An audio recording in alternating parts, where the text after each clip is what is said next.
so fine. I'd rather be with you. Oh, baby, yeah, I'd rather be with you. I'd rather be with you.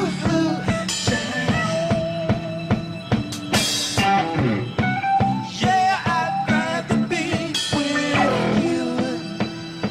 I want to hold your hand if I can. Just realize I want to be your friend, not now and then, but until the end, I just love the way you act, and that's fact. I want to be your number one, so yes to that. Oh, I just like to say that, oh, man. Long time. Baby, yeah. I know you may think I'm trying to be funny, baby. I'm really serious.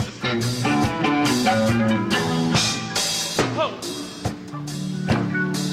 It's a cold, cold world, baby. I'd really rather be with you, baby. I just rather let me just take my time, baby. I'll show you how much I love you. I'll let it just play for you on my space base. Is it all right? Okay, in order to do that, a great event here. y'all got to give me the funk in order for me to give you the funk. Are you, Michael? Sorry, You're stealing my thunder here. I was so excited. I was so excited. I just went for it. Now we'll pass over to the real star of the show, ladies and gentlemen, Hall of Fame promoter and MC Michael Buffer. I get an introduction and everything. Are we all right with PA? Well, ladies and gentlemen, good afternoon and welcome to the official final press conference for a great night of boxing coming up Saturday night. Now, before we continue, I just want to say on behalf of Matchroom Boxing, Sky Sports Boxing, and DAZN, we all send our best wishes to a speedy recovery for Adonis Stevenson, who's recovering and starting to do well. He, of course, was injured last week, and we wish him the best. And our condolences to the family of three-time world champion Marcus Beyer, who tragically, at the age of 47, passed away a few days ago. And just wanted to say our thoughts and prayers to his family. So, ladies and gentlemen, we are in the Steel City, Sheffield, England, a city of with a metropolitan area of over 1.5 million.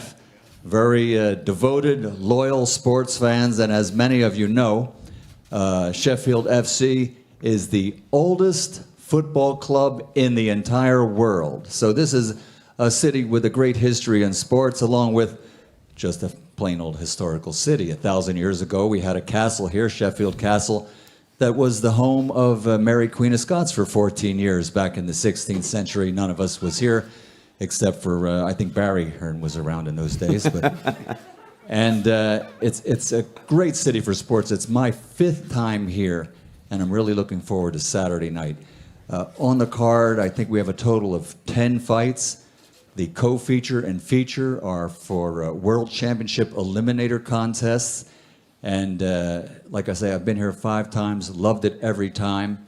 A great night coming up, and it's all brought to you by Eddie Hearn for Matchroom Boxing. It'll be broadcast live by Sky Sports Boxing, streamed exclusively to the United States on DAZN, D-A-Z-N, DAZN.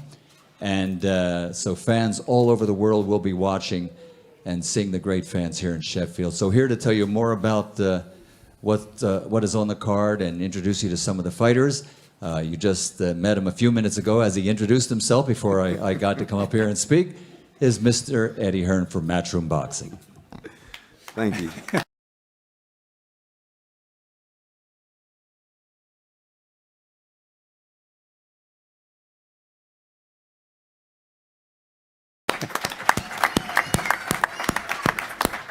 Thank you, Michael. Thank you. Great to have you here as always. David Diamante as well. First class ring announcers. Great setup we've got. Production first. Oh, I was saying, I thought the mic was on. This is live, so I'm about to fast forward. You're probably not going to hear me. I got to go take a shower. I was supposed to be at my barber at 8:30, so I'm going to call him, tell him I'm going to be late, and then I'm going to be back in like a half an hour. All right?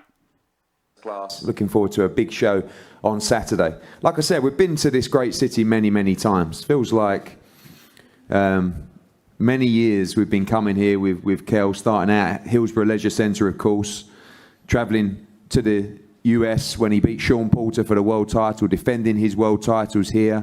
Of course, coming here, fighting what is probably now regarded as the number 147-pound fighter in the world in Errol Spence. 25,000 people at Bramall Lane. It was a great, great night of boxing. And seeing him today, I think he looks fitter, healthier, chirpier, more excited than I've ever seen him in his career so far. And a fit, hungry, healthy Kell Brook is a very, very dangerous Kell Brook. And I believe we're going to get a fantastic performance from him on Saturday night. Let's talk about the future. Let's talk about Amir Khan. One thing I know is that Kell Brook has many, many miles left on the clock. And like I said, when there's hunger in his heart, I believe he's one of the best 147-pound fighters in the world. And he may even come in close to that limit on Saturday night, even though this fight is a final eliminator for the WBA light middleweight title with the likes of Jarrett Hurd on the horizon. I'm excited for this card for many, many reasons, and I'm going to explain those to you shortly. But first, I'm going to pass over to our long-time exclusive UK partners, Sky Sports. And I always keep saying that British boxing is in such a great renaissance period. But when we were on our knees, i.e. we, the boxing family, there was only really one person that wanted to help, and that was Sky Sports. And it's great to still be with them after all these years and still see them flying the flag for boxing in Britain. I'm going to pass you over to Head of Boxing at Sky Sports, Adam Smith. Thanks, Eddie. I just want to echo Michael's words, wishing Adonis Stevenson a speedy recovery.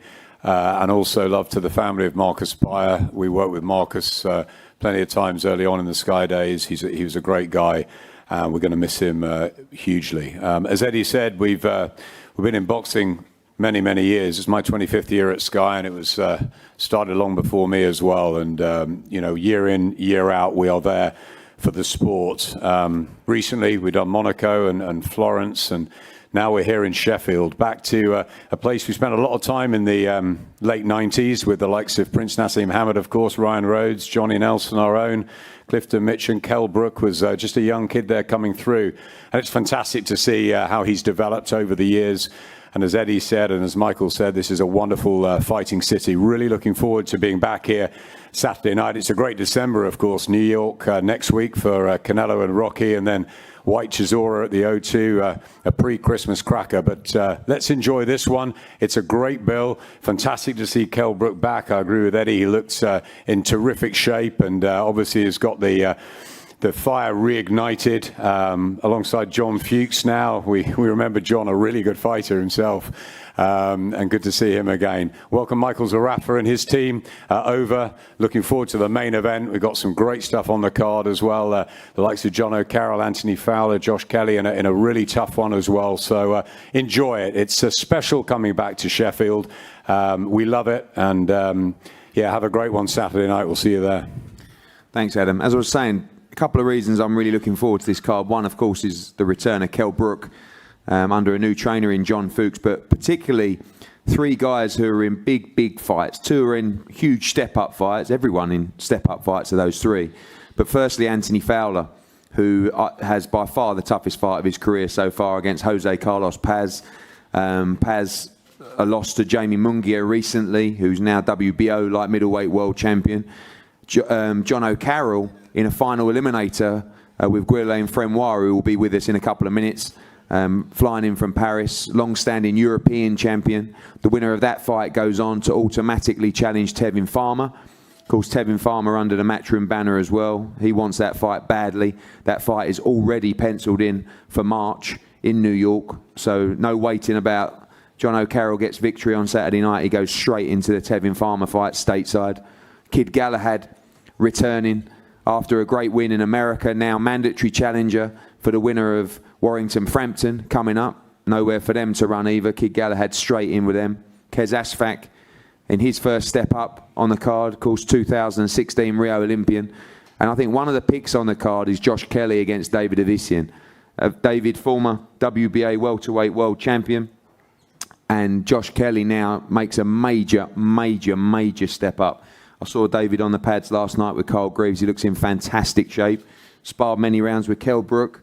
I know it's a fight Kell's looking forward to as well, and particularly for Jono, Anthony and Josh Kelly, 3 really big moments for them on Saturday night for 2 of their fledgling careers, and also Jono with a brilliant opportunity to challenge for the world title. Kez, we're going to start it out with you. Jay Carney for you on Saturday night.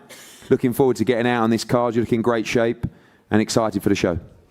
Yeah, I can't wait to get out there now. It's been a long training camp. I'm starting to finally, in the pro game, feel myself. Obviously, before I turned pro, I had a good 1.5 years away. I had a 1.5 years off, injuries, sorting a promotional deal out, but now I'm in the best place in the world at matchroom boxing. But yeah, I'm feeling amazing. A little step up against Jay Carney this weekend, and I'm looking forward to showing what I'm made of. You've seen your Rio teammates, of course, Anthony and Josh, now moving up the world rankings, and some of them winning British Commonwealth titles, some of them looking to challenge for world titles in 2019. A lot of pressure now from the fans to make these steps quickly, and a good win for you on Saturday. We'll see you challenging for titles in 2019. Yeah, definitely. I'm half jealous of these boys right now because they've got a year ahead of me in terms of the professional careers, but I'm ready to step up. Took my time so far. I'm feeling great in the pro game now. I'm ready to step up slowly, and next year hopefully get a few titles around the waist as well. Barry, great win out in Boston. It's a good performance. Got the decision out there, and now sitting really nicely as mandatory challenger for the winner of Warrington and Frampton, and looking to finish off the year in style on Saturday night in your hometown. Yeah, it was a good win out in America and Boston. Toko Khan, tough kid. What can I say? You know, did everything I had to do in that fight to win. So hopefully on Saturday get this kid out of the way, and then I'll be ringside watching Frampton and Warrington, 22nd. Obviously important to keep busy. You had a nice run now of fights. Yeah. Rather than sitting around just waiting for your shot. We know that's coming early next year, but important to stay busy and keep ready for that fight. It is, you know, I'd like to thank Sky Sports, Matchroom, Edian, you know, 3 fights this year. So, you know, hopefully next year you can get me 4 fights, 4 defining fights. I'll be fighting for the world title, win that, and then 3 big fights next year. Anthony, for the first time, you have definitely a guy that's coming to win, definitely a guy who's mixed at world class, and I get the feeling you're really looking forward to it. I've got to say, Dave Coldwell turned down 20 opponents for you for this fight because they weren't good enough, which is nice and refreshing from a trainer and manager who would normally, obviously, at this stage in their career, look for easier options. But both you guys feel like you're ready now to step up over 10 rounds and in title fights. Yeah, definitely. Obviously, Dave knows I need to test. It's no point me on the ring and just dominating people like I have been. Like, I've had 8 fights without being cocky. I haven't even broke a sweat so far. It's all been easy, straightforward fights. So this lad's been at top level, box world champions. He's ranked 40 on BoxRec, much higher than me. So he's mixed at a much higher class. And this is the fight where I show what I'm about. I've got to be cool, calm, collected, and do the job. Obviously looking to move up those world rankings, but domestically, I don't think it's ever been better, well, for boxing full stop, but especially at 154 pounds. People were talking about the Fitzgerald fight. Now a lot of people talking about Fowler v Cheeseman in 2019. Is Fitzgerald, then Cheeseman, a route that you'd like to take if you're successful on Saturday? Yeah, I'm waiting for you, Eddie. I'm ready, mate. I've been ready all year for these fights. I just want to start like being big fights now and just show them about, because I work very, very hard in the gym, so it's no point doing all the work in the gym and having an easy fight where you don't show nothing. I want a good test, and this lad's going to come to fight me. He's a tough lad. He's a lot more experienced than me, a lot more hardened than what I am, so it's going to be a great fight. Thanks, Anthony. Mehdi, welcome. Good to see you, my friend. Our friends from France. Are you translating? The question, obviously a massive chance for both guys. The winner moves on to fight for the world title, Tevin Farmer. How are you feeling?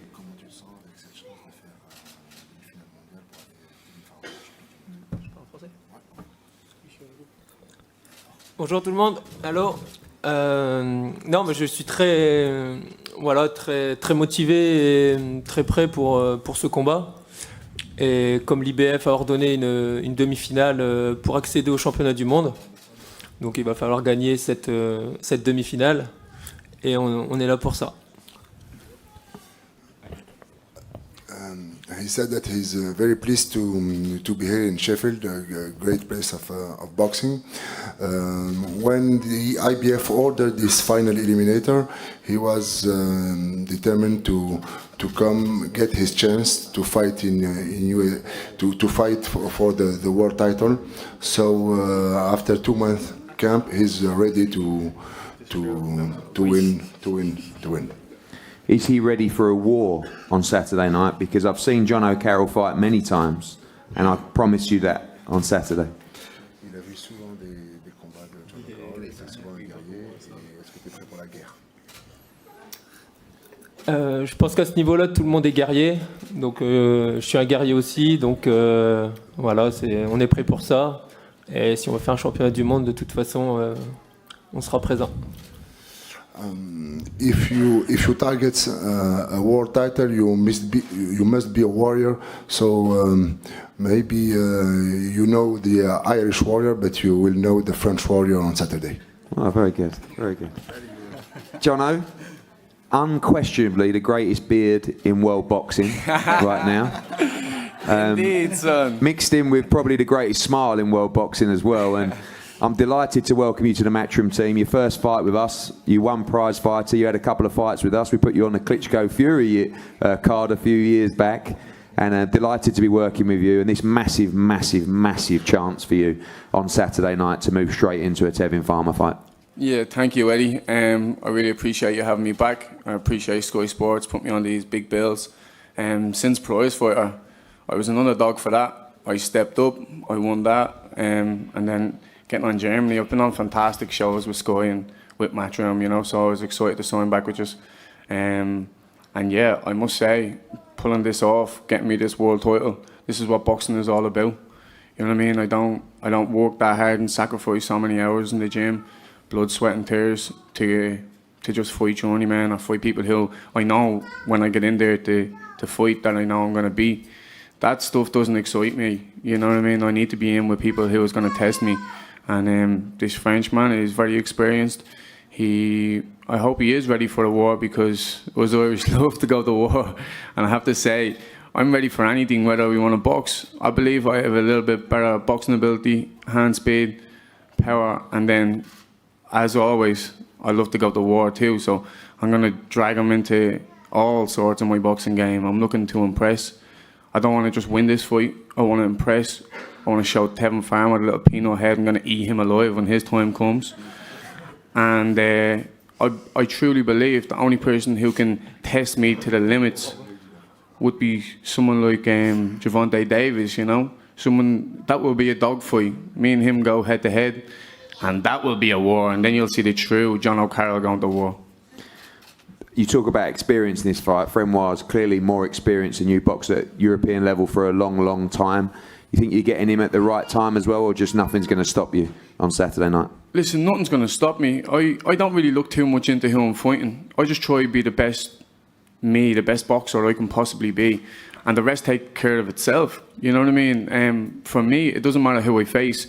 I just look at what type of fighter they are. We come up with a game plan, and yeah, we just execute that game plan and destroy. You know what I mean? My past few fights, I'm only getting better and better every time I get in there, because my level of opposition has got better and better. And every time I'm the underdog, I can't even believe I was the underdog for my last fight, being the champion. But every time I'm the underdog, I raise my game. You know what I mean? And that's what it's all about in boxing, is when you get these opportunities, you take them with both hands and you just destroy anything in your path. And finally, you would be an underdog against Tevin Farmer.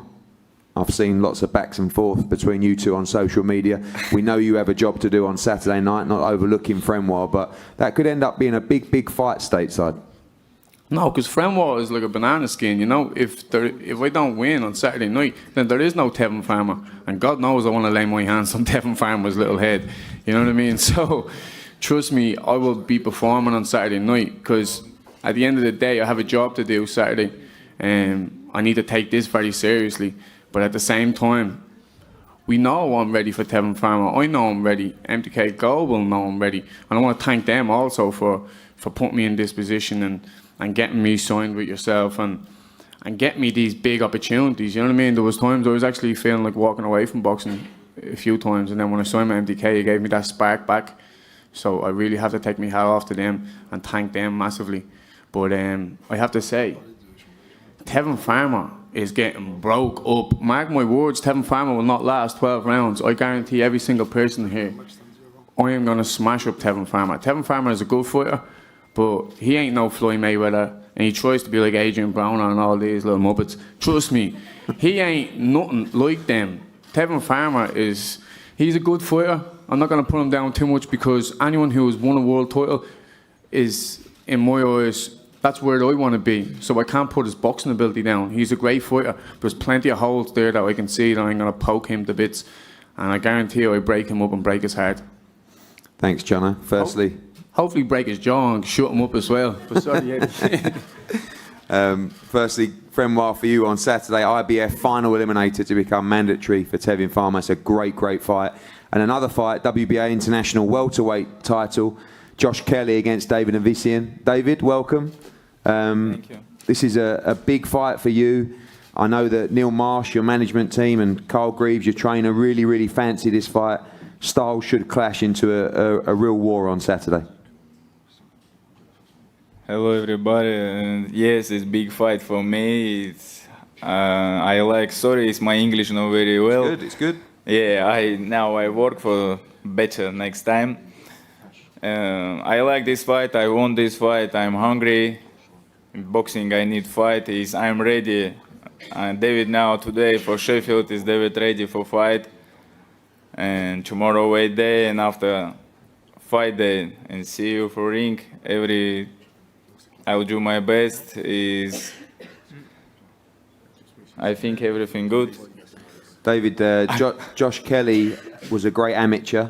Doesn't have much professional experience. You've boxed at a much higher level than him. Do you think the experience is important in this fight? Yeah, I speak true before not listen for Josh Kelly before say fight. I listen after listen for give me fight. I see Josh good for amateur boxing and good starting professional boxing. I listen for maybe 1 month before Josh here for children, and congratulations, is good news. I hope so everybody understand me. We do. You're doing very well. Yeah, it's good fight. I think 12 round belt fight is really champion fight. Thank you for everybody. Thank you my family for every time. Good heart help me. Ladies and gentlemen, David Avician with some excellent English. Excellent. Just say if he dies, Josh, he dies. obviously we heard there you got a little boy now, plenty to fight for, but this is where it starts to get really, really exciting. This is actually the first time I'll be a little bit nervous. I'm sure the team will be. But really now, you won't be, but it's what it's all about. I mean, finally now you have the test with someone that will give absolutely everything to win on Saturday night against you. That's what I need. I need someone to come and really try and take my head off. I know looking at this, I think as though when I get in the ring, and a lot of people want to take my head off because I look like this arrogant sort of guy, but I've got a sort of a switch when I go into the ring. I'm not the same guy outside as I'm in. So I feel as though Saturday night when I go in there, I'm going to put a performance on. I got love and respect for David Avician. Thank you for congratulating us on the child. Yeah, he's healthy, he's blessed. Everything's going well. So 4 weeks since the last fight, so I've had a quick turnaround and I'm feeling fresh. And I'm just feeling too relaxed. I feel nice. Obviously, David's mixed at world level. You know, we're former world champion, ranked for a long, long time. After this fight, if you're successful, really, it's straight into the deep end. And this is going to tell us exactly where you are in your career, I believe, on Saturday. When this fight happens and when the decision gets made, then I think a lot of people will be surprised the way the fight went. I feel stylistically, I'm ready for this sort of fight. it's sort of the typical boxer versus the fighter in a sense. And if he comes to fight, it's going to be a good night and a night to enjoy for myself. Look forward to a great fight on Saturday night between you two. It's going to be a fantastic fight. We move on to the main event, the final eliminator for the WBA Super Welterweight World Title. We'll start with the trainers first. Blake Caparello, welcome. A great fighter yourself. Tell us about this camp, this fight, and the job ahead on Saturday night. Yeah, thanks for Matchroom, first of all, and Sky Sports for having us on all the way from Australia. The good thing about Michael, he comes into camp fit, and he's only a couple of kilos overweight, so we can focus straight on the boxing with him, and he come in camp good spirits. He's come over here in great spirits. The English public have been awesome towards us. Listen, I know they think he's coming as an opponent because there's big fights ahead, but Michael's not an opponent. He's coming here to win, like Kell did against Sean Porter. He went to his backyard and he took the title. Kell Brook's name is a world title to Michael, so we're coming to his backyard and we're doing the exact same thing. I know, speaking to Brendan, making this fight, you know, these are the kind of opportunities he's been looking for. Obviously won the Commonwealth title, defended it, you know, won intercontinental titles as well. A lot of people believe that he's a massive underdog in this fight. No pressure, really, in this fight, and no expectations necessarily from the UK fans. He can go in, relax, and try and enjoy himself out there. Exactly right, and like you know, that's a dangerous fighter, a relaxed fighter. So Michael's got nothing to worry about. He just got to go in there, do his job. He's got his team, family, all his friends back home behind him, and we've actually had a lot of the English public come up to him and support him. So we're looking to put on a great show. Thank you, Blake. And over to John. John, welcome. Your first time up here and the Kell Brook team. He looks in fantastic shape, looks happy, looks ready. Tell us a little bit about the camp so far and what you've seen and what improvements have been made. Yeah, he is there. Yeah, thanks. He's in fantastic shape. It's great. It's great to be a part of it, if I'm honest with you. But the way, as soon as I got there, I thought to myself, well, there's odd little bits we can do and not change, but add to his arsenal. As soon as I got there, he just jumped straight in board with both feet to say, yeah, what do you want to work on? What should we do with this? And the perfect thing with Kell with this camp is he's happy. And he's been dragging me out of bed at 6:30 in the morning. I've been wanting to lie and he's saying, get out, come on. We're going running, we're going to the gym, we're doing this.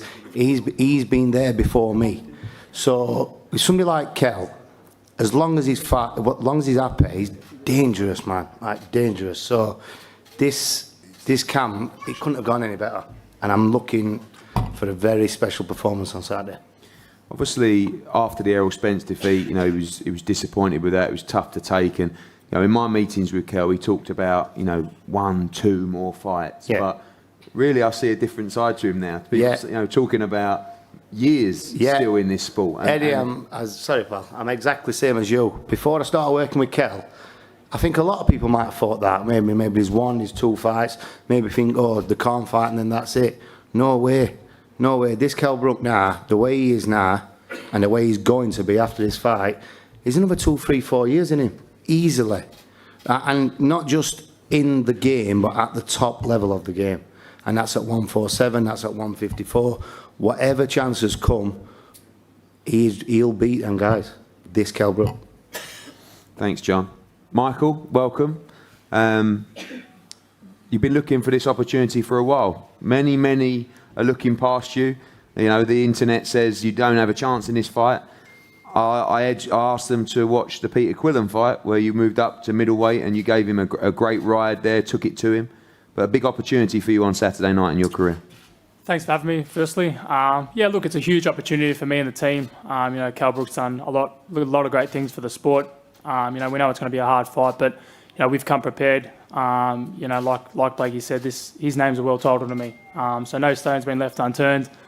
He's just a man, you know what I mean? He's got 2 arms and a head and he bleeds red. The best Michael Zerafa is going to be there. And like I said, it's going to be a fireworks.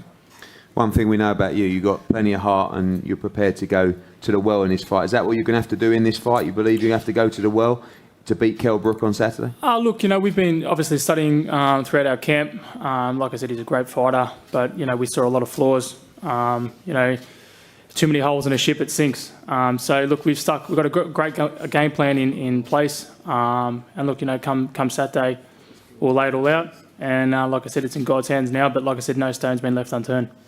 Thank you, Michael. Holes in the ship, Kell. You look well. A lot of people looking past this fight for you, but obviously feeling fresh and talking about years left in the sport. A must-win on Saturday night, obviously. Yeah, I'm feeling very fresh. If you roll back 12 months ago, I probably give myself about 12 months to, before I hang them up. But I feel reborn. I feel reborn, Eddie. Honestly, you don't understand. Like I said, an happy fighter is a dangerous fighter, and I am so happy. We, on training camp, like I said, we were getting all the hard work done, the beach runs, the track sessions. We're having a good crack in between. Film night, end at night. The camp just was so smooth. We had the sparring in what we needed. It couldn't have gone any better. And I am so happy. And I'm so raring to go now for Saturday. Michael Zerafa, obviously, we know 154-pound fighter. Won Commonwealth titles, Intercontinental titles, fell short against the likes of Peter Quillen, but very game, and will definitely be bringing the fight to you on Saturday night.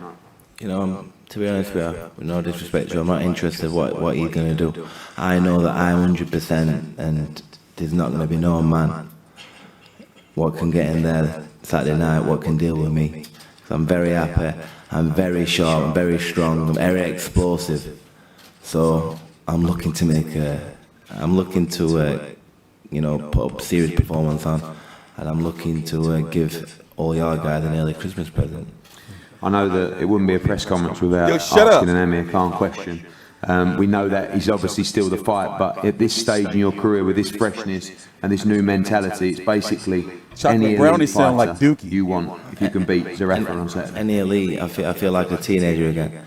I could weigh in at 147 tomorrow if I wanted. No, you can't. I've got that buzz. I've got that buzz again. I've got many years left. I want to fight the top boys. Sean Porter's got WBC world title. He's there. If he wants a rematch there, Errol Spence, I would love to bring him back here in the summer and get the win. Because I'm an animal. I'll be back. I feel reborn. Like I said, I'm buzzing. And Amir Khan is a con man. They should call him Amir Khan because he's a con man. He's mugged you off, Eddie. He's mugged you off. I think not yet. This is his last fight, big fight. Under Matchroom, I thought that this fight was nailed on. He shook me and looked me dead in the eyes at Tony Bell's last fight. Looked me dead in the eyes, and he said, "We will fight next." What can I do? I've bent over backwards. I've said that I'll come to 147. We've not even talked about rehydration or anything like that because it's never got to that. First of all, we need him to come to the table and say, yes, it's on. Because I'm doing everything I can for the fans. He's turned his back on the fans. He keeps saying that I have. I think everybody knows that it's him what's running off. Well, if you want my opinion, there's only one fight for Amir Khan, and that's what I've told him, and that's to fight you and not fight anybody else. But that's another story because you have an important fight on Saturday night, and you have a guy that's going to try and end all your career plans on Saturday night in Michael Zerafa, and I know he's going to be doing everything he can to try and do that. Eddie pissed. Kell Brook is, I believe, still one of the best pound-for-pound fighters in the sport of boxing, and I think you're going to see a great performance from him on Saturday night against Michael Zerafa. A huge card, so many other fighters on the card as well, and thanks to Adam Etches as well, Shaquille Thompson, just to name a few coming. By the way, Adam Etches isn't fighting. I saw him. He might be coming in to fight at cruiserweight or something like that. Where is he?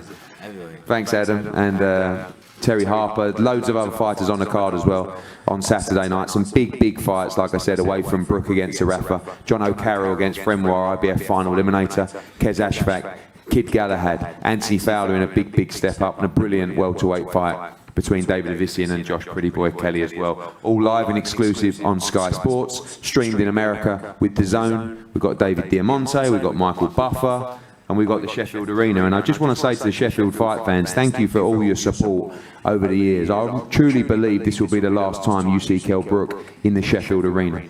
Because after this, I think he's moving to stadium fights. I think he's moving to big fights in the US as well. So let's have a great night. We've had so many great nights in the arena before. and we look forward to another electric night on Saturday. We're going to have head-to-head shots up here, and all the fighters are available for media and one-to-ones, and we'll see you at the weigh-in tomorrow at the Business Design Centre by the Winter Gardens. Thank you very much.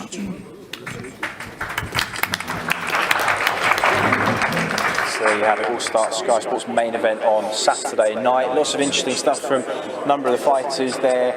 Really, I don't think either of us expected to hear that kind of talk from Kell Brook, and we didn't expect him to be saying the kind of things he says, but now he is. It's quite exciting. Yeah, I didn't expect to hear the sort of rebirth talk. Yeah. You know, reborn. I feel fresh. You know, though he is at the tail end of his career, I thought that was, you know, what he was focusing on. You know, getting to more big fights and sort of calling it a day on an already very good career. But he's talking about, you know, continuing for another 3-4 years. Well, he's coaching anyway. But you know, he truly believes with. Hold on, guys. I'm finishing my yogurt. I think it's like disgusting to see people like eat yogurt and shit like that. So let me finish my yogurt. Give me like 2 minutes, and then we're going to talk for about a half an hour. Then I got to go get my hair cut. What hair I have left. New coach there is a newfound love for the sport that he can campaign in the. We're also going to be streaming again later on for the Cecilia Bracus, Alexandra Lopez and Clarissa Shields from Herman's Estrada Mendez press conference later on. For a bit longer, and good luck to him. You know, he's exciting. We love to watch him. He is a big draw here and in the States. So yeah. I'm happy to hear that. We're going to hopefully have him on in a few minutes' time. He'll probably have obligations with Sky, but we'll try and grab him if we can at some point. Ultimately, that chat with Amir Khan, I've got a couple of questions I want to put to him, but I'll kind of put to you as well.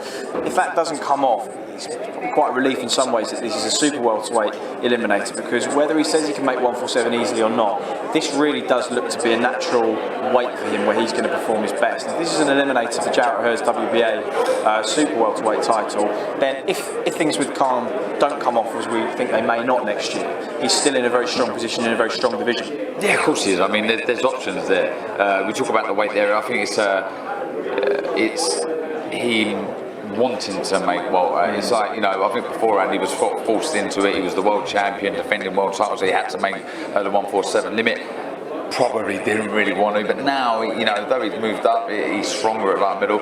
He's happy to do well, and you know, that shows me that his intentions and his desire is still huge, and it's great to see. But like you say, there's so many options there because of his pedigree, because of what he's done in the past. You know, there's plenty of options for Cole. There's parallels between him and Amir Khan. Both probably had their best wins all the way back in 2014.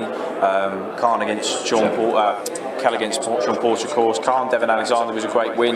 Both of them then stepped up to middleweight, kind of out of the blue, against not just any middleweights, but the best two middleweights in the world, against Canelo and Golovkin, both with similar kind of outcomes. Let's just have a look at Johnny Carroll there. What an opportunity he's got ahead of him, and hopefully we'll speak to him as well in a little while. Guillaume Fremois. What did he say? The best beard in boxing. Oh, it is. Well, it wouldn't be that long ago. You wouldn't have been able to fight with something like that, would you? No, it's true. It has all changed a fair bit. I mean, I had a long bit of stubble once, and they asked me to shave it off. So, not that I could grow. I don't know if you could get. I couldn't grow. I don't think you and me together. In all fairness, if I was to try and grow one like that, it would have plenty of grey hair in it. That's all right. Well, Johnny Carroll. He's a character as well, isn't he? It's really cool, interesting hearing him talk, and he wants that farmer fight, doesn't he? He really wants to you know, the opportunity to fight for a world title, and that's one he fancies. He can do the business. Good win for him against Declan Geraghty, who he actually fought in his third professional contest. It was a 4-rounder, absolute war that everybody was talking about. And of course, the rematch between the two earlier on in the summer was contender for fight of the year. So we're looking forward to seeing him in action Saturday. Here's Josh Kelly and David Avanesyan. Great matchup between them. Quite a Both big very size confident. advantage. Josh Kelly, a little bit taller.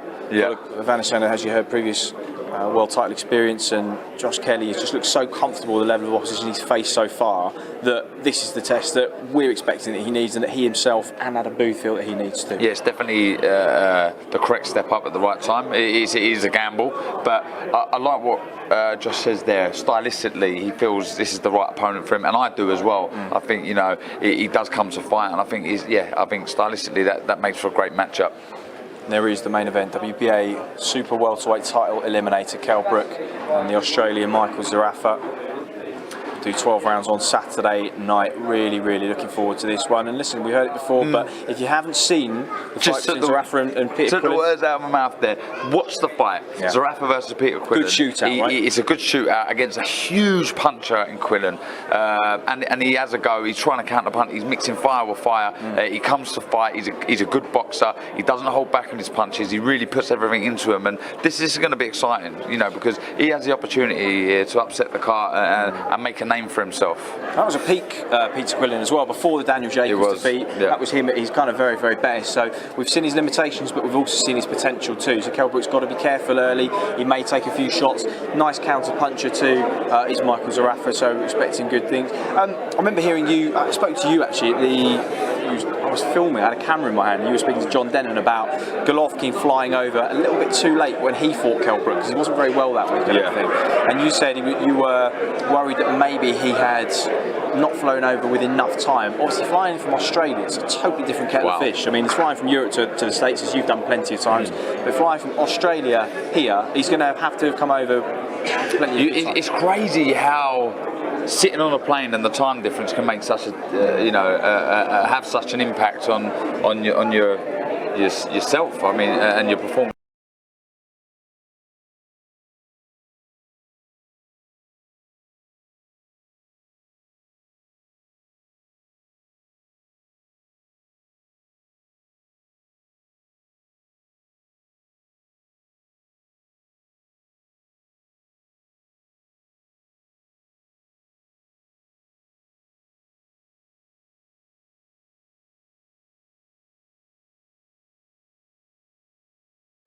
My bad. I got to make sure I don't do that. You know, I fucked up some videos in the past by doing that. I shot a whole video and then the time was off. I was pissed. Damn, we got to listen to him, though. We got to listen to him. We got to listen to him. We got to listen to him. Bar, he did indeed. But no throwing waters in here, mate. Okay, keep that to a minute. Great to see you back in action. Fight of the year contender against Declan Geraghty, who you fought in your third professional contest. Yes. Your first two professional contests were in Australia, weren't they? Yeah, Australia, yeah. You've come a long way, both geographically and in terms of your career. Yeah. I bet when you were boxing in Perth all those years ago, you couldn't have seen yourself here. Do you know what? It's actually crazy when I look back on how it all happened. It's crazy because I went to Australia to work because I wasn't working at home, and I just went to a gym just to train. Basically, it wasn't to box. It was just happened to be a boxing gym because that's all I know. So I was like, I'll go to boxing gym. And the coach there said, why don't you go pro? And I always thought you had to go to the Olympics to go pro. You need to get a good sign-on fee, something like that. But no, he just told me pro, and it could have just happened. You know what I mean? Boxing just happened for me. I didn't choose to box. And then I had one pro fight over there with that trainer. And then I moved to Melbourne then. That was in Perth. Moved to Melbourne, had one more. And then back to what was the amateur background in it? My amateur background was alright. I only boxed though for 4 years, but I won 2 other ones. You know, so I wasn't really taking it too serious either. So how long was the break then from the break was 2 years. 2 years? 2 years out of the ring. Nothing. What happened was I was training for 2012 Olympics, and well, my goal was 2012 Olympics, and I broke my wrist, so I was out of sport, you know. And then, as you do at 18, I was going out drinking, partying with the lads, and it was just I lost interest in boxing. I literally just lost interest, and it's a sad thing because I know so many other great Irish amateur boxers who the exact same thing happened. They got an injury and then they just kind of fell out of love with the sport, and they were probably better amateur boxers than I was, you know. So it's crazy that I'm in this position, but like I said, boxing almost chose me. I didn't really choose to do this, it just happened. And then I got the phone call for Sky was coming over on the return of the Mac bill, and I got that chance just kind of came at me, and I was like, okay, yeah, you got to take your opportunities. I was going to say, it's not just getting the opportunities, it's what you make. He definitely showing off. I can't take my eyes off of it. No homo. I'm trying to figure out, like, I wonder if when my beard gets to a certain point, I always cut it down. And I don't have like a patchy beard. My shit can grow in full. I'm actually going to be going to the barber in about a half an hour or so. So for those who don't know, today was the Kell Brook versus Michael Zerafa final press conference. It is 1:33 p.m. over in the UK and 8:30 a.m. over here outside of Philly in the States. So their press conferences always happen this time. So as you know, what we've been doing is we've been slowly going around and doing our best to secure the rights to these press conferences. That's our shit now. You know, we do fan reactions. We talk about the fights. And, you know, also, I like to leave these comments up here so when people come to watch, they can see what the fans are really thinking. You dig me? So a lot of times, if you look, a lot of these videos, when I re-upload them, they be getting a lot of views and people be commenting on the shit that y'all comment about. So that's why I'm doing all this. Like, it's not, you know, truth be told, I don't make no money off of this shit for real. But however, it's not only good for me, but it's also very good for the sport. You know, I think that all press conferences should be free. Truth be told, they should be everywhere, everywhere. The press conferences, you're selling tickets. You know, I'm still confused on, like, for example, the Loma versus Pedraza press conferences later on in the day. But that's behind the paywall. You got to pay $5 to watch that. Makes no sense. Well, you got to have ESPN Plus to watch press conferences. All of them, even small-ass press conferences. But whatever. That press conference is at 12:30 p.m. Eastern, so that's going to be in about 4 hours. We got a busy-ass day. I spent a good portion of yesterday just uploading all those videos. Man, that shit was killing me. But, all right. Make of them, and 100%. We're going to be back. We're going to wait for, we got to let him finish because he was talking major shit on Tevin Farmer and Tank Davis earlier. And also Kell Brook and Eddie Hearn are definitely frustrated with Amir Khan because, see, they want to make Eddie Hearn he has to comply to a sense with making the Terrence Crawford fight, but he really don't want to. We're going to talk about it, though. The fights you win, you're never in a dull fight, and the way that you make those fights happen, yes, that's what people are drawn to. Because, as you say, it's one thing having the door open for you, you've got to then kick the hinges, haven't you? And you've done that, mate. Yeah, 100%. Well, I needed to do that because, like I said, nobody knew who I was when I came back from Australia. I didn't have a massively successful amateur career. I won 2 All-Irelands, but I wasn't like on the Olympic team. I wasn't known to the world. And then, I ain't gonna lie, I'd be a very shrewd boxing manager or promoter. I'd go look at his resume, see how many knockouts he's got and how many times he's been knocked in, and I'd be like, yo, no, he can't have that beard. I'd be a hater. I'd be like, he's got to cut that beard off. And you know why I hate? Because I know that he put so much maintenance into that shit.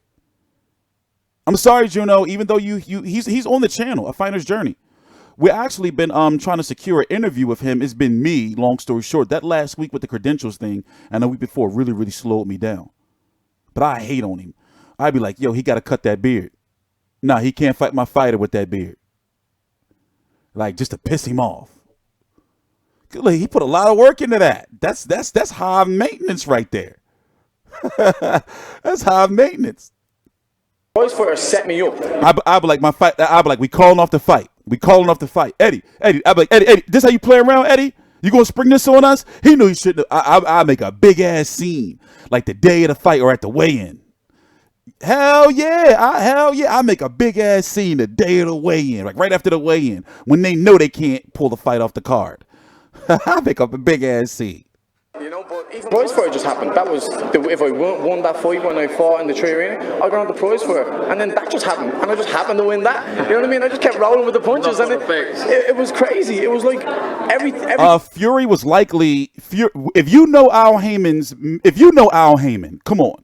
Al Heyman even got on Freddie Roach by trying to, like, he was just having some small talk in the locker room with Floyd Mayweather. And he just was like, yo, don't be talking. Like, you may see that man and look at those pictures, seem like he's like the nicest guy in the world, but he's a very shrewd dude. Dude don't fuck around. Yes, in my personal opinion, even though we don't have confirmation, it's safe to say that Al Heyman made him cut that motherfucking beard. It's like, nah, he can't go in there with that.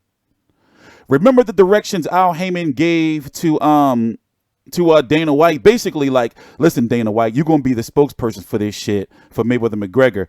Leonard Ellerby can't really handle it. But one thing I'm going to make sure is do not let Conor touch Floyd in any way, shape, or form. Remember that shit? Like, that's how firm Al Heyman be. He give you some directions. You follow that shit. Thank you, Al Heyman. But yeah, if I was fighting Juno, no, John, that beard's got to go. Or if it was my fighter, that beard's got to go. Just to piss him off. I'll be looking at it. I'll be like, nice beard, motherfucker. Yeah, Broner, well, remember, at one point in time, Broner was cutting his shit all the way off, but his jaw, if you ain't noticed, his jaw is kind of deformed from Marcos Maidana. I remember years ago, I got all this shit when I said, yo, Broner's jaw is probably broken. Right after the Maidana fight. And then sure enough, they had that whole controversy shit where he didn't do the post-fight interview, and then it was awkward as fuck because they re-released the post-fight interview like days later or some old weird shit.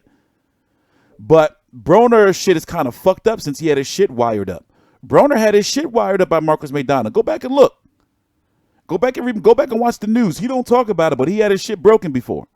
So if you look at him, he don't look the same without his beard like he used to. I think he'd be rocking that beard, you know. Every time an opportunity came, I just took it with both hands. And I've always, when it was time to step up, I've always been able to do it, which is something that only... Look at that high maintenance. This has got to go. I'm sorry. Listen, I'm going to be like, listen, no, he's got to go. And then if he cut it down low and try to keep stubble, I'll be like, listen, what if my fighter get cut? He can rub that stubble into the cut like Lennox Lewis did. You know, nah, it's got to go. He's got to be baby face. I be hating on him so much. I be hating. Only true quality fighters can actually do. Let's talk about this year, because the rematch came with Declan Geraghty. So you brought him in your third professional contest. He was disqualified for, I think, a headbutt in the fourth. Headbutt and an elbow, yeah. And that was a real tear up, and you could just see the potential. Fuck that beard. That beard has got to go. More experience. That beard is not sanctioned. He should not be fighting in the ring with that beard. I'm sorry, Juno. I'm sorry, man, but he should not have that beard. It's dangerous. That's the perfect cushion. What does he got to hide? Let me leave my man alone, though. What does he got to hide, huh? What you hiding under that beard? Amir Khan need to grow motherfucking Sunni. If anybody need a beard, it's him. He need to pay extra money to keep his beard. So another, 3.5 years, I think, between those two contests, and you met again in the summer. Obviously, both Dubliners, huge rivalry. It was in Belfast, wasn't it? Yes, it was in Belfast. You had all of that behind you to build into what was going to be an excellent fight. And you said that beard got to go. I'm sorry, it's got to go. 5-round fighter, but after that, this is when I'm going to start. And you just bludgeoned the guy. It was just, you know, he was folded and folded and folded. And listen, your record is not one that suggests you're a puncher. But as we said before, sometimes just because someone's record suggests they're not a puncher, doesn't mean that it's the opponents as well. Yeah. You know, the durability of the opponents. You know, it doesn't matter. You look at these guys. I'm telling you now. Oh man, I feel like a motherfucking rat now. They're gonna make my man cut his beard. What if somebody watching this like, they gonna make my no. Yo, I swear I'm gonna do my post-fight video, and if I see my man beard is cut, I'm gonna be so hurt. I'm gonna be so hurt. But no, that beard wouldn't be legal in New York though. They're gonna make Everyone can punch. Yeah. Everyone can punch. Boxers, we work on power. We work on punching day in, day out in the gym. We all hit hard. It's not like we all tip. We can hit hard, but the thing is, you have to look at my level of like opponents. Yeah. I've fought like Stephen Frost, like Gary Buckland, all these very early on in my career. When normal people are fighting blow over opponents and getting these 10 knockouts under the record, my like 4 or 6 I've been fighting European champions, British champions, you know, in Foster and Buckland, and then like I've been fighting good opponents my whole career. I never really got things easy, you know, that way. So that's why my record doesn't show that I'm a puncher. But I'm not one of them concussive punchers where one shot will just knock you down. I'm more like every shot is hard and it'll creep up on you in 12 rounds. Speed and accuracy as well, volume. It helps, you know what I mean? But I'm one of them, I'll break your heart and then I'll break your body and I'll just smash you up. Listen, I believe you, and we're never getting it right. I want to see that. Well, so what, just quickly, not looking past your opponent on Saturday, of course what not. is it in Pharma that you see? There's so many holes. Listen, we seen it when Prince Nassim went over to America. Everyone thought he was unbeatable. He was the king, you know what I mean? Against Barrera. Sorry. Against Barrera. He was a hell of a fight. You got put down about 4 times. Yeah, but all you need to do against a fighter like him is do all the fundamentals correct. You know what I mean? You don't need to do something amazing. You know, boxing is all about doing the fundamentals correct. If you can do everything correct, then you're a really good fighter. There's a lot of people, like, for instance, Farmer, he drops his hands. He's a powerful puncher, believe me, even though his record suggests that he can bang a little bit. You can see he's tip. And the thing is, all his shots come from his hip, and the hands drop back down to the hip. That's great for 4 rounds, because everyone's reaction's fast for 4 rounds. But when it gets into 11, 12 rounds, then your reactions are slower. And I'm going to ping the little head off him. Trust me when I say it. I guarantee Close your eyes, it's almost Conor McGregor. No, trust me when I say it. I'm going to smash him up. I'm going to break the body off him. I'm going to annihilate him. He's going to be the exact same as Declan Geraghty. He's going to be great for 4 rounds, 5 rounds. It's going to be a test for 4 or 5 rounds. It's going to be dangerous. But once you get over that fight, Mate, I got course. Anywhere. 1,000,000%. I fight him in his hometown. I fight him in his front garden. You know. I was just going to say that. If Eddie Hearn took a fight to motherfucking Kansas, right? And you know he's big on having fighters fight in their home, then he needs to bring motherfucking Farmer versus Juno to Philly. You know, they can build up the Rocky statue and shit. You know, go take some pictures. I'll be there. I'll be in there like swimwear. So up in there. T Street have AIDS. What? Wasn't you just commenting, talking about like you a big fan and shit? Hey, somebody put that guy on timeout. You lucky we don't ban people here, you asshole. Somebody put that guy on timeout. How dare you? Yeah, he could bring that. Oh, if he brought that beard to Philly, he gonna be an instant star. If he brought that beard to Philly, he's gonna have a golden hood pass wherever he goes. They gonna think he one of them if you from Philly, it's an area called Kensington and Frankfurt, like one of them Kensington and Frankfurt white boys. They gonna think he one of them. Or like one of the Ricans. He gonna get all the hoes. He definitely gonna get all the hoes. Make it happen. Former Juno Carroll in Philly. Everywhere I go to, people talking about it. He talking real crazy right now. I'm gonna spread this video around. I'm gonna spread it around. Listen, I'm gonna petition for it.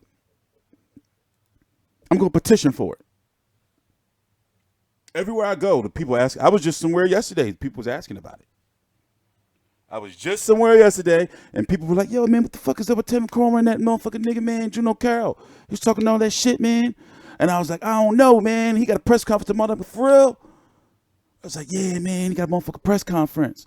They was like, "I don't know, man. All right, but you know, Tim Farmer, won't nobody talking about that shit. But you know, I'm gonna hype that shit up."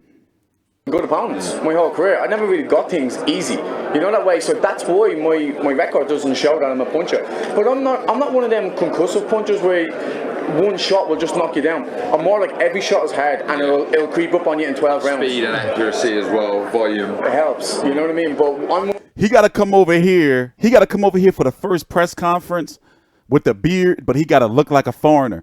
He got to have like a motherfucking Fila sweatsuit on, but with a Sixers hoodie underneath, a Eagles hat, and a motherfucking some state property jeans or some shit, some Jabot jeans or some shit, with the beard. I'll break your heart and then I'll break your body and I'll just smash you up. I believe you, and we're never getting it wrong. I want to see that. Well, so what? Just quickly, not looking past your opponent on Saturday. Of course what not. is it in Farmer that you see?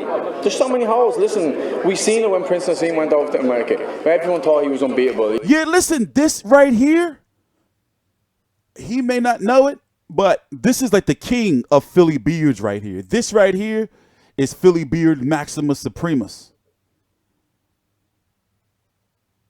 You know what? Let's just go do a little quick Google search. Philly beard. Let's go do a little quick Google search. I'll show y'all. The Philly beard is I can do it. I know I'm kind of hating on the beard. I want it to go. I'm hating on it. It's not legal in the ring. The Philly beard.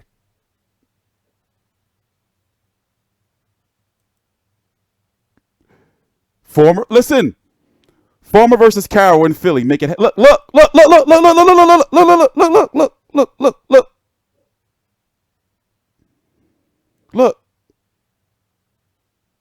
Even Braun.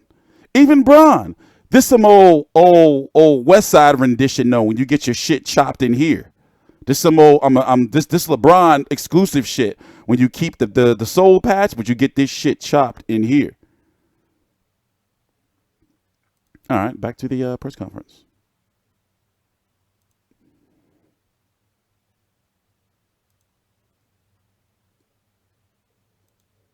He was a king, you know what I mean? Against Barrera, sorry. Against Barrera. Yeah, he was a hell of a fight. You got put down 4 times. Yeah, but all you need to do against a fighter like him is do all the fundamentals correct. You know what I mean? Eagle got fake Philly beard. That's not real Philly beard. That's fake Philly beard. That's some old Bayside Philly. That's not Philly beard. Don't ever. That's not Philly beard he got. I don't know what that is. Don't need to do something amazing. You know, boxing is all about doing the fundamentals correct. If you can do everything correct, then you're a really good fighter. There's a lot of people, like, for instance, Farmer, he drops his hands. He's a powerful puncher, believe me, even though his record suggests that he can bang a little bit. You can see he's tip. And the thing is, all his shots come from his hip, and the hands drop back down to the hip. That's great for 4 rounds, because everyone's reaction's fast for 4 rounds. But when it gets into 11, 12 rounds, then your reactions are slower. And I'm going to ping the little head off him. Trust me when I say it. I guarantee Close your eyes, it's almost Conor McGregor. No, trust me when I say it. I'm going to smash him up. I'm going to break the body off him. I'm going to annihilate him. He's going to be the exact same as Declan Gallagher. He's going to be great for 4 rounds, 5 rounds. It's going to be a test for 4 or 5 rounds. It's going to be dangerous. But once you get over that fight, mate, I got worse. Anywhere. 1,000,000%. I fight him in his hometown. I fight him in his front garden. You know what I mean? It doesn't matter where we fight. A fight is a fight. You know what I mean? At the end of the day, it doesn't matter. You get in the ring, it's only you and him. So it don't matter who's on the outside or where we are or whatever. That stuff doesn't bother me, you know. And I've fought in Ireland once, so I am always on the roads. Like, not in Ireland, sorry, I fought in Belfast many times. But I mean, I fought in Dublin, like my hometown, Dublin. I fought there once. I fought in Belfast a good few times, and that was amazing. The support I was getting. That ring is. But like I said, like I fought in Germany in a 10 round, and I fought in England so many times. I'm always away from home, so for me, it really doesn't matter where I'm fighting. I guess it's great, isn't it, that this new DAZN connection with Matchroom, the opportunities for UK and Irish fighters now would be far easier than what they would have been, and those negotiations can happen so much easier. Well, listen, whether you go to Tevin Farmer in the States, whether he comes here, we wish you all the very best for that next year. But first, man, I've been getting a lot of super chats lately. Thanks, Vahos from Virginia. But seriously, I got to go actually see my barber. See, I can't really get. I can grow a full beard. I can grow a full beard, but you know, I don't really want to grow a full beard. This is my beard line. Sometimes it'd be too low. I got a Dominican barber. It's been taking him some time, about a year now, to get my shit right. I'm very delicate at the top. It's very delicate up here. We're trying to hold on to the little bit we got. It's like peach fuzz. Each time I get in the shower, I lose like another fucking 4 or 5 strands. take care of business on Saturday. Thank you. Of course I will. I appreciate it, lads. Thank you for having me. So he just sold the shit out the fight already. He sold the shit out the fight already. I want to see Farmer versus Carroll. I think they should do it in Philly. Where else should they do it? Unless Farmer goes over to the UK. But remember, Eddie Hearn has a lot of dates still to fill over here in the States. And they haven't been talking about signing up any fighters anymore, have they?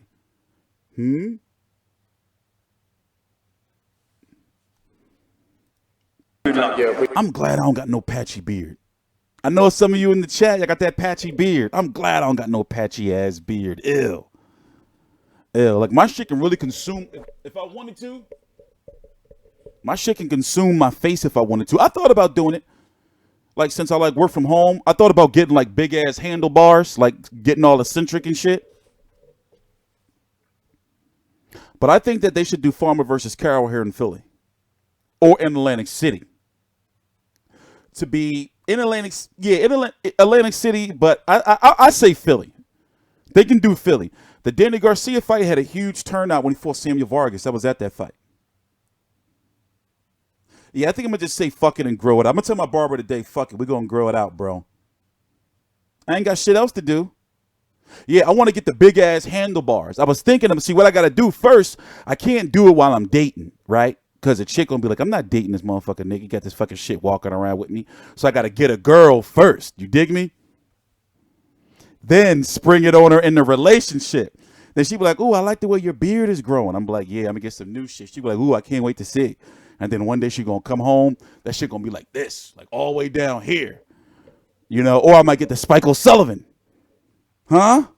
I've really been thinking about it.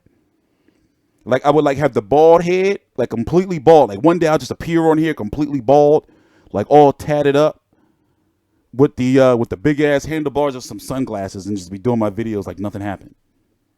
That's what I'm thinking of. What if she dumb shoe before it's grown out? Just get on that shit. Now, true, but nah. I've been single too damn long. So I want to con her into it first. I want to get her into the relationship, then grow the beard all the way out, then get the handlebars. I'm not gonna keep them forever, but depending on how her reception is, I'll start like upping the ante. If she say, all right, I'll deal with it even though I fucking hate it, but we can't go nowhere. I'm not walking around with you. I'm gonna be like, all right. And then what I'm gonna do is I'm gonna start getting eccentric. I'm gonna start getting shit cut into there.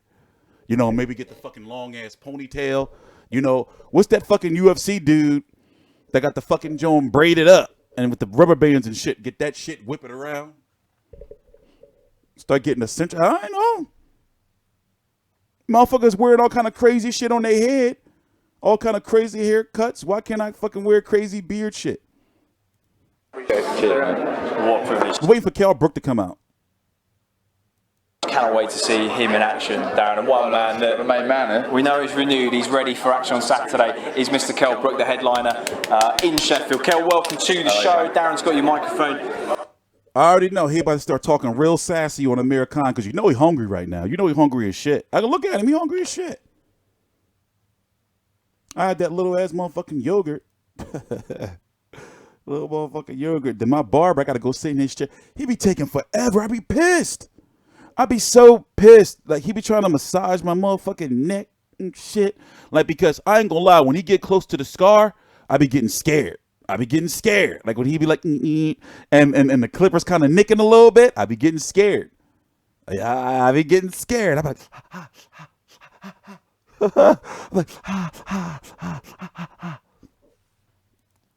Good to see you, mate. How are you? Very well. Looking good, doesn't he? Looking good. So good. Kell, like a baby.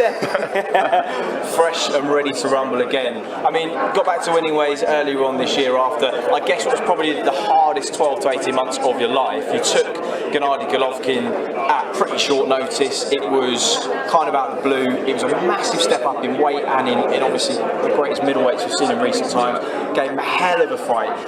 Is there maybe an argument looking back that when you my bad, had to remove the Philly beard. then came back down to fight Errol Spence, that was a little bit too soon, and after the injury you sustained, do you just think it was a case of timing and not being quite in the right place in your life? Yeah, absolutely.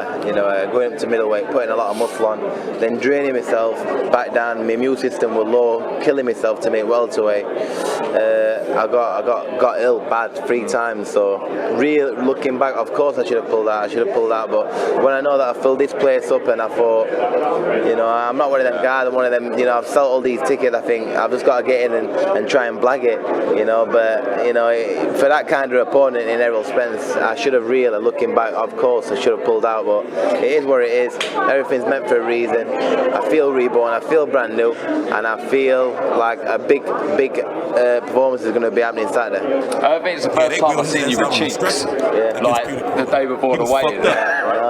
Very, very fresh.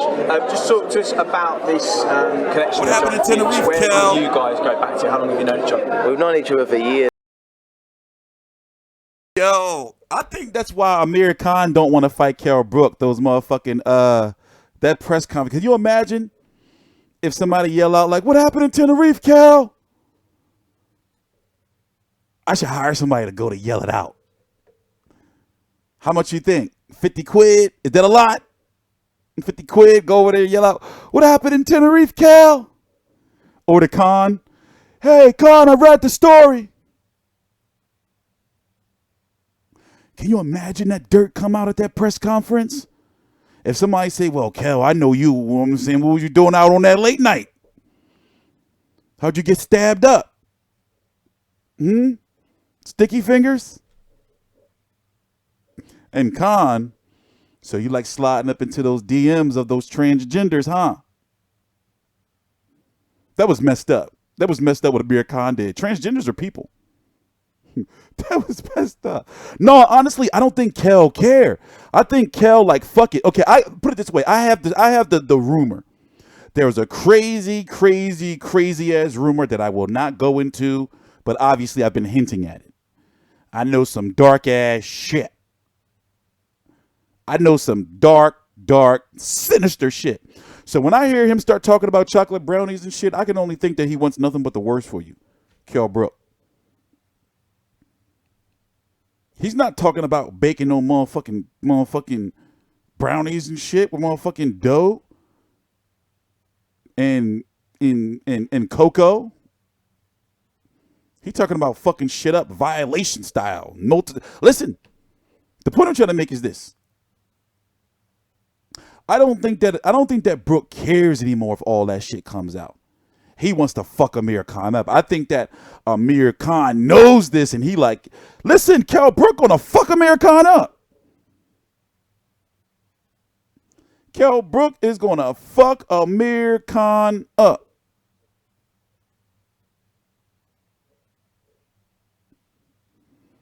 Kell Brook gonna fuck Amir Khan up when he get his hands on him.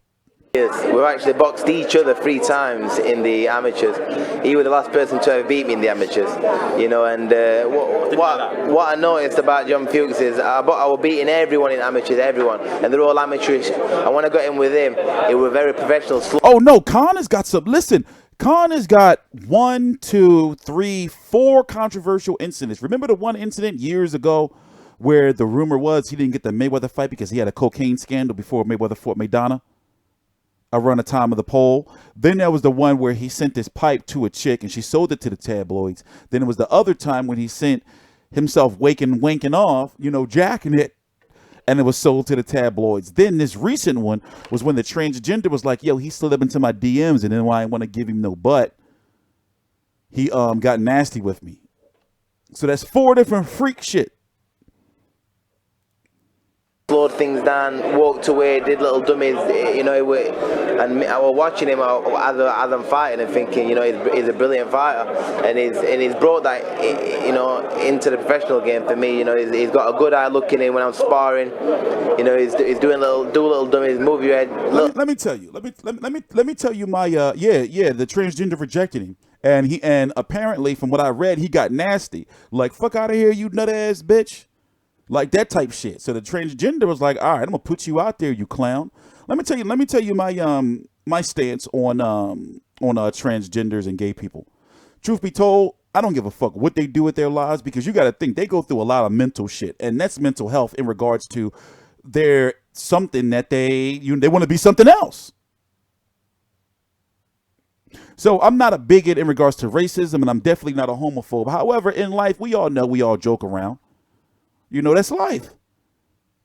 But them people go through a lot of shit. Ridicule all day, every day. Can you imagine that shit? Now, don't get me wrong. I don't understand it. You know, we're never meant to understand, like, how can somebody, like, you know, be attracted to the same sex? We'll never understand it.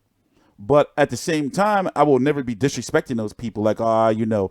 So that's why people like Dwight Howard and Amir Khan, you know, if it's true, you know, piss me off, because it's like, yo, you destroying somebody's life because you want to be hiding who you are.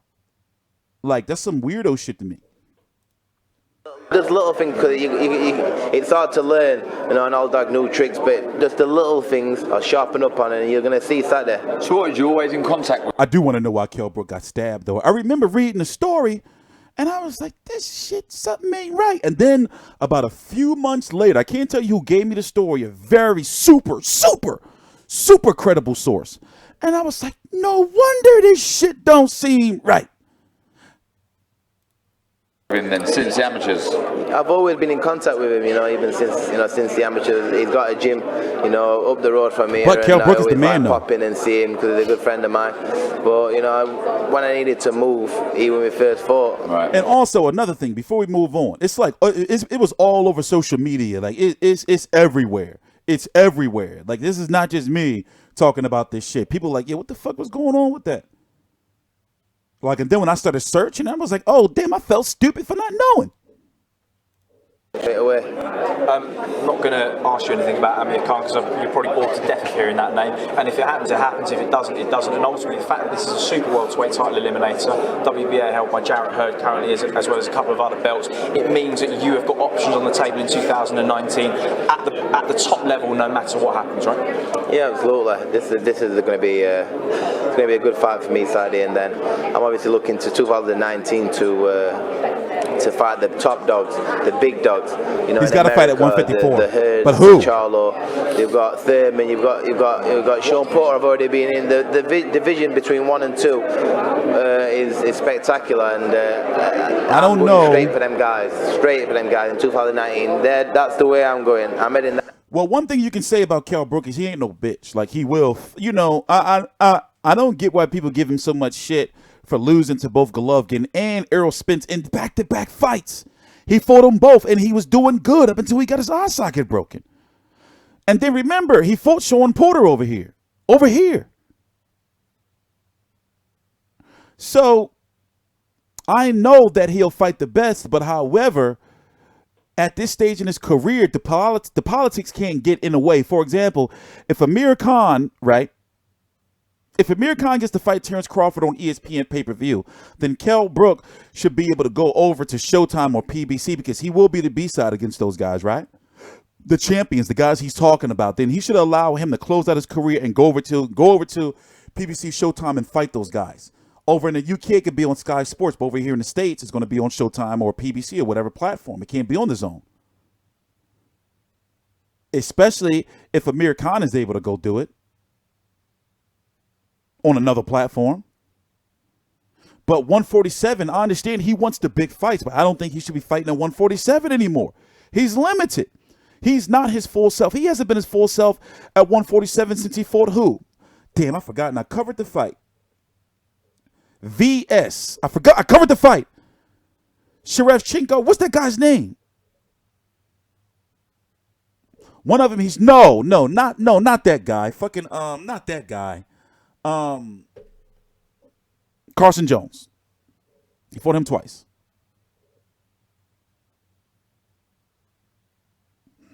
He should have been at 154 a long time. No, not Rabchenko. It was another guy he fought. It was another guy I was thinking about that Paulie Malignaggi had fought. I was confusing myself. Not Rabchenko. Rabchenko, he fought him last. This was years ago. Yeah, you know, Rabchenko got knocked out by Anthony Mundine. No, beat by Anthony Mundine, not stopped. But the point is, he's been chased. This week was supposed to be Khan versus Brook. Also, I think he may have separated himself from Ingle because of, you know, the scandal with Billy Joe Saunders and the aloxoxafrine. He didn't want to be involved. Like, I think Kell Brook did the right thing by separating himself from there quietly. Because what if he fights over here in the States? He's going to be, you know, I think it's deep and complex to explain, but I think he did the right thing by separating from that. When did Brook fail a drug test? Where? From my understanding, Brook's never popped dirty. Brook has a reputation of very high integrity. Like, he always signed up for drug tests. Like, nah. That shit, people been talking about that shit for a long ass time. You know, he always makes weight, even though he be looking sickly. But I noticed something about him. If you notice, like, right before, it's not during training camp. You can see from the uploads with Kell Brook that he starts, like, cutting weight. You can tell. You know, like, if you look at the way he was when he, like, just 2 months ago. I just think that he hates it. And it's really tough on him to keep doing it like the way he's doing it, cutting so much weight, but while trying to maintain, you know, not gassing out and all that shit and getting his eye socket broken. Let's listen to a little bit more. So you know, you were saying up there you could fight for another 3-4 years. Do you want to fight for another 3-4 years? You know, it's like I'm loving training. I'm loving keeping fit. I'm loving learning again. Yeah. I'm happy. I'm happy every day. I've been away as much as it's. So last year, remember they were talking about he was only going to be fighting for maybe about a few more fights. So already his tune has been changed. And I guess he's seeing this money. A lot of fighters are seeing this money with the DAZN and all these networks floating around. Yeah, oh yeah, all fighters. All fighters are doing something they're not supposed to be doing. All of them. But that's the sport. It's just that when it comes to that shit on that list, you better not be doing it when you're testing. It is being away from my kids and stuff, but just like getting up, you know, the sunny thing in Spain and just, you know, get plenty of water, training, Kell is just not, having how is Kell mentally weak? Let's examine that. Thank God this is a channel where I let y'all motherfuckers say y'all shit and not block y'all and all that shit. But no, let's talk about how is he mentally weak. I don't see no mental weakness in him. Kaufman said there was 0 testing in his whole camp. That's crazy as shit. I can believe it. Because they be missing like a lot of tests, especially if a fight gets announced. Like, when was Ortiz Kaufman announced? About a month and a half before the fight? They do sneaky shit like that too. having crack with lads, you know, go-karting, little things in between, but making sure that work gets done. I'm buzzing, I'm happy, and I've got many years left, I believe. How long have you been a pro now? It's been ages. But at the same time, I lost count. He can change up. Doing double figures. Double figures, yeah, double figures. But like I said, I don't feel old. I don't feel old. I feel I've not had many wars. You know, I very rarely get hit. So how is the injury? I don't even think about it, to be honest with you. Everything's fine. Yeah, everything's fine. Yeah. You know, I had an X-ray on it, and it were the bone had gone back thicker, and there's a plate over it as well. Right? Yeah, so it's stronger than ever. Amazing. Well, listen, you're looking stronger than ever, looking fitter than ever. So we wish you all the very best on Saturday night. Thanks for taking the time to come speak. Thank you. Well, man. Cheers, Kell. Well, there we have it. It's all from today's press conference. Kell Brook. You're never in a dull fight, and we walk up. I'm gonna annihilate him. He's gonna be the exact same as Declan Gallagher. He's gonna be great for 4 rounds.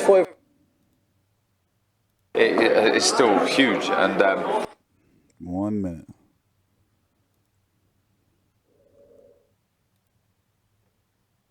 I think, you know, he does come to fight, and I think I think stylistically that makes for a great matchup. Zerafa has been campaigning mostly at 160 pounds. He's won his last 8 fights since losing to Peter Quillen. I think that was, what year was that? Was that 2015? When he got knocked out in New York? Peter Quillen has never been the same since he dropped his WBO title.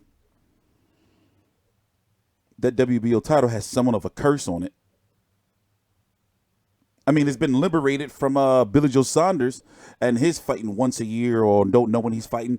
They're trying to squeeze Billy Joe Saunders in on the December the 22nd Warrington versus Frampton card. He can fight over in the UK. He just can't fight over here in the States. And he can't fight for a WBO ranking. So it's just like a fight so he can get, you know, a fight in this year.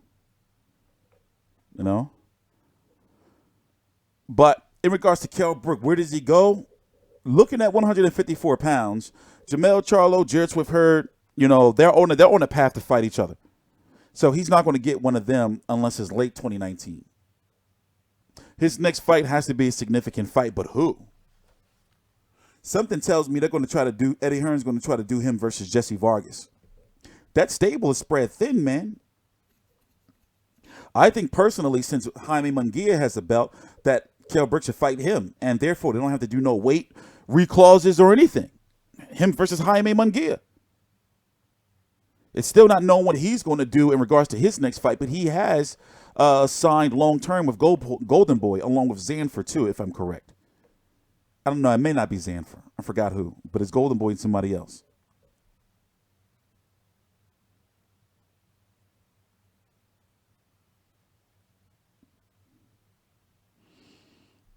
You know? So, I got a lot of shit to do today. We were supposed to talk about Wilder Fury, but I got to go to the motherfucking barber, and we also got another press conference to cover later on with the HBO last card, and also got some videos to get out And it's the Loma versus Pedraza press conference at 12:30 Eastern, which is in about 3 hours, a little over 3 hours. So it's a busy-ass week. Honest to God, I said last week that I was only going to do like 20 videos this week. We already got like 28 or something, like 25, something like that out already. Some shit. So and it's this Thursday that we got it. We're going to have like 50 videos out before Sunday. It's crazy. So y'all already know the schedule. Tomorrow's the weigh-ins. Saturday's the fights. Saturday is also All Access. The epilogue for Wilder Fury. That's going to be lit. Then next week is Canelo versus Fielding. All that shit's going on. Man, we busy as shit. But we love it. We love it. I'm going to see y'all later. T Street Controversy. This is T Street Controversy Live. Please.